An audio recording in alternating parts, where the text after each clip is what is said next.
Hi, I'm Pastor James.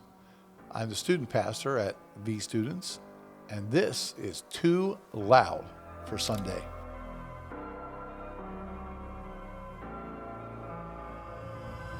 Today we're talking about abortion. Let's start in Exodus 20:13. Very clear, God says, "Thou shalt not murder." There's a lot of arguments. I'm not going to get into all of the dissertations and arguments about whether it's murder or not. There's a living being. Now there's not. I call that murder. Abortion also, I believe, can very much be traced back to the demonic.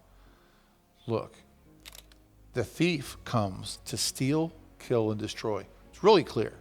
It makes it very clear. So let's just take a look at abortion. We're stealing a very being, an individual being from inside of a person. We're destroying that life by killing it. It's literally in the playbook from the enemy. The enemy comes to steal, kill, and destroy. In the book of Psalms, we find that we've been knit together in our mother's womb. We're also told that God formed us and knew us before the foundation of the earth. And in Jeremiah, we're told that God literally knit Jeremiah in the womb. It says in Jeremiah 1:5, "Before I formed you in the womb, I knew you. Before you were born, I set you apart." God is the same yesterday, today, and forever. He didn't do that just for Jeremiah. But here's the bigger thing to me. Abortion, after the child is out of the way, wreaks havoc on the mother forever.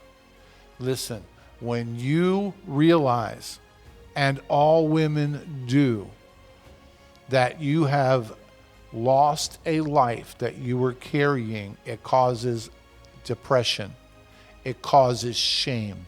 It's a gate, let's look at it like this. It's a gateway sin to depression, to shame, to not feeling good enough, to wondering for the rest of your life outside of the glory and the change and the redemption of Jesus Christ for the rest of your life, what would that child have been like?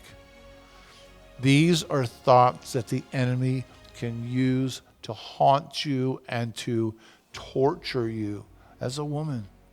Like even those who have been redeemed have horrific thoughts about what have I done. The shame is overwhelming, and it is a gateway sin, in my opinion, for the enemy to come in like a flood. We've got death, we've got theft, we've got destruction, we've got the enemy. Abortion has taken such a big chunk of Gen Z. Literally 1/4 of Gen Z has been aborted.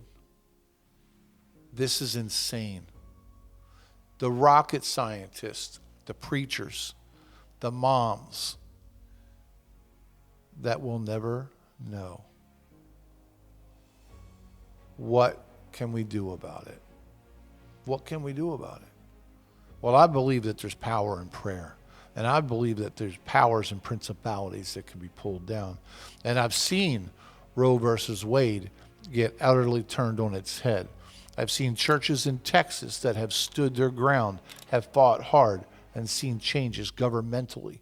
There are things that we can do to pull down strongholds, and that is why it's so important to know the Word. Important to know the Word.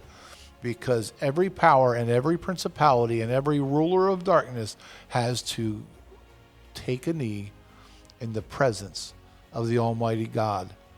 Prayer and fasting, standing for those who are unlovable and unlikable.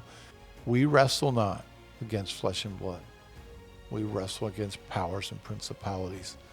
Churches that have pulled down these strongholds in Texas, in Florida, in Tennessee and other places, churches who have pulled down these strongholds stand as a beacon of light to say that even after we comfort those who are mourning, even after we encourage those who have made mistakes, that we can continue to fight this battle against murder and against the atrocities against women and children by taking a stand against the demonic.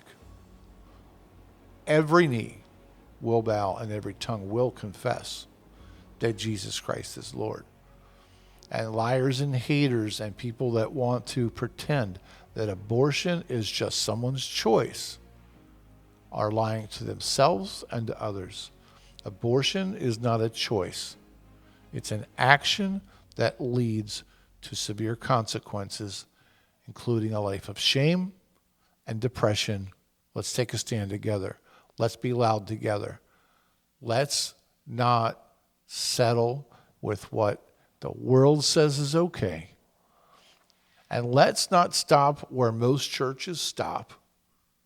Let's get just a little bit too loud for Sunday.